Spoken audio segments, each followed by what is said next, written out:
Coba ilong ulit ang photo ka natin.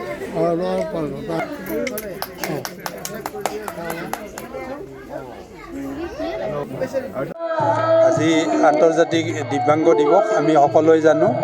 আৰু আমি তপোবন পৰিয়ালে বিগত 25 বছৰ ধৰি আন্তৰ্জাতিক দিব্যাংগ দিৱস উদযাপন কৰি আহিছোঁ ইয়াৰ জন্মলগ্নৰে পৰা আৰু প্ৰতি বছৰে আমি দিব্যাংগ দিৱসৰ 3 ডিচেম্বৰৰ প্ৰাকক্ষণত আমি দুদিনীয়া কাৰ্যসূচীৰে আমি এটি সজাগতামূলক ৰেলীৰ আয়োজন কৰোঁ আৰু এই বছৰতো আমি যোৱাকালি আৰু পৰহি আমি দিব্যাংগ দিৱস উপলক্ষে এই সজাগতামূলক ৰেলী সমাপন কৰিছোঁ আৰু এই ৰেলীৰ মূল উদ্দেশ্যটোৱে হ'ল যে আমাৰ সমাজত যিসকল দিব্যাংগ ল'ৰা ছোৱালী বা দিব্যাংগ মানুহ আছে আমাৰ সমাজৰ ৰক্ষণশীল মনোভাৱৰ কাৰণে সিহঁতক আগুৱাই আনিবলৈ এটা কঠিন প্ৰয়াস কৰিবলগীয়া হয় আৰু এই সজাগতা অনাৰ কাৰণে আমি কিছু লিফলেট আৰু আমি যি ঠাইত যেনেকৈ দিব্যাংগ মানুহ লগ পাওঁ তেওঁলোকক এখনি ফুলাম গামোচাৰে আদৰণি জনাই আমি এই দিব্যাংগ দিৱসৰ সজাগতামূলক অভিযানটোৰ সমাপন কৰোঁ আৰু ঠিক এই অভিযানৰ সমাপনৰ লগে লগে আজি 3 ডিচেম্বৰ তাৰিখ আমি ইয়াত আনুষ্ঠানিকভাৱে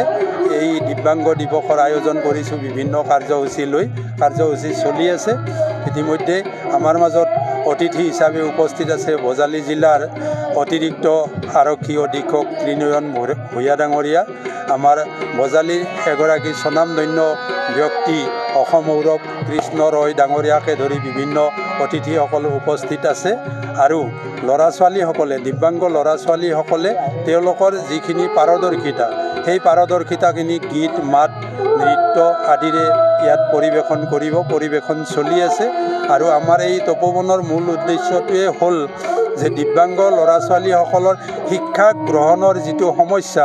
এই সমস্যাটো আঁতৰ কৰা আৰু বিগত বৰ্ষসমূহত আমি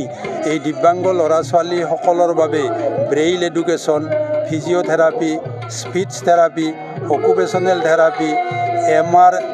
CP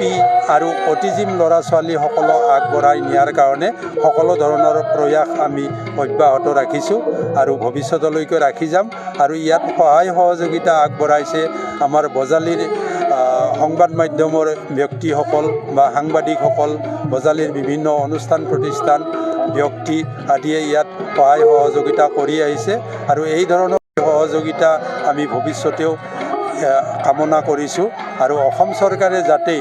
এই ধৰণৰ মানুহখিনিক এই ধৰণৰ ল'ৰা ছোৱালীখিনিক আগবঢ়াই নিয়াৰ ক্ষেত্ৰত সবল পদক্ষেপ গ্ৰহণ কৰে তাৰ বাবে আমি চৰকাৰক আহ্বান জনাইছোঁ।